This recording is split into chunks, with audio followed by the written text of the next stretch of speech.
Hello everyone, welcome to home food cook. ఈరోజు మన ఛానల్లో డ్రై ఫ్రూట్ లడ్డు ఎలా చేయాలో చూద్దాం.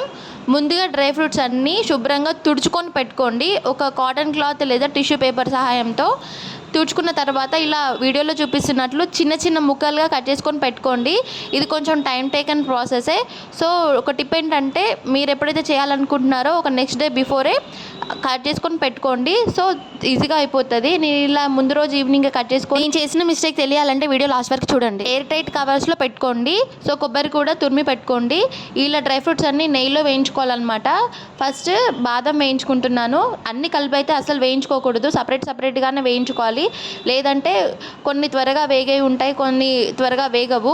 సో మాడిపోయే ఛాన్స్ ఉంటుంది అనమాట. సో బాదం జస్ట్ ఒక 2 minutes వేయించుకుంటే చాలు. కలర్ చేంజ్ అవ్వాల్సిన అవసరం లేదు.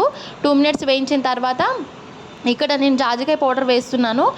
స్వీట్ షాప్ స్టైల్లో బాగుంటుంది, అంటే ఫ్లేవర్ బాగుంటుంది అనమాట. అలా అని చెప్పేసి ఎక్కువ వేయించుకోకూడదు, జస్ట్ 2 pinches వేస్తే చాలు.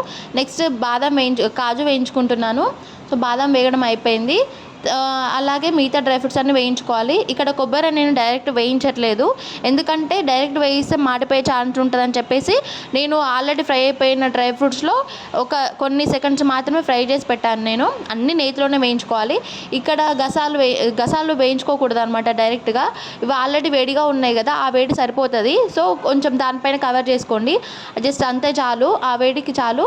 ఇంకా గసాలు అనేవి ఎక్కువ వేయకూడదు అనమాట. 1 teaspoon వేస్తే చాలు. ఎందుకంటే గసాలు ఎక్కువ వేస్తే కొందరు వేడి అంటారు, కొందరు. సో అదనమాట. ఇవి వచ్చేసి గోంద్ అంటారు అనమాట. ఇవి కూడా నేతిలో వేయించుకోండి. ఇవి వేగితే మంచిగా పాప్కార్న్ లాగా ఇలా అవుతాయి అనమాట, వీడియోలో చూపిస్తున్నట్టు. ఇవి స్మాష్ చేసుకొని పౌడర్ వేసుకోవడమే, అంతే. ఇంకా స్వీట్ కోసం నేను ఇక్కడ ఏం వేస్తున్నానంటే ఖర్జూర అవి తీసుకుంటున్నాను. నేను చేసిన మిస్టేక్ ఏంటి, నేను తీసుకున్న ఖర్జూర మెత్తగా ఉన్నాయి అనమాట. సో అందువల్ల ఏంటంటే నాది మిక్సర్ జారు ఖరాబ్ అయిపోయింది. సో మీరు మీ ఖర్జూర టైప్ని బట్టి మీరు చూసుకోండి. ఇక్కడ నేను ఖర్జూర పేస్ట్ నేతిలో వేయిస్తున్నాను. ఫస్ట్ గట్టిగా ఉంటుంది, ఎప్పుడైతే అది వేగుతుందో మంచిగా ముద్దగా సాఫ్ట్గా అవుతుంది అనమాట. సో ఇక్కడ రెడీ, వీడియోలో చూపిస్తున్నట్టు మంచిగా అయిపోయింది. లాస్ట్లో ఇలాచీ పౌడర్ యాడ్ చేసుకోండి. నేను ఆ క్లిప్పింగ్ మిస్ అయిపోయింది అనమాట. సో నెక్స్ట్ డ్రై ఫ్రూట్స్ అన్నీ కలిపేసుకొని బాగా కలిపిన తర్వాత వేరే బౌల్లోకి ట్రాన్స్ఫర్ చేసుకోండి.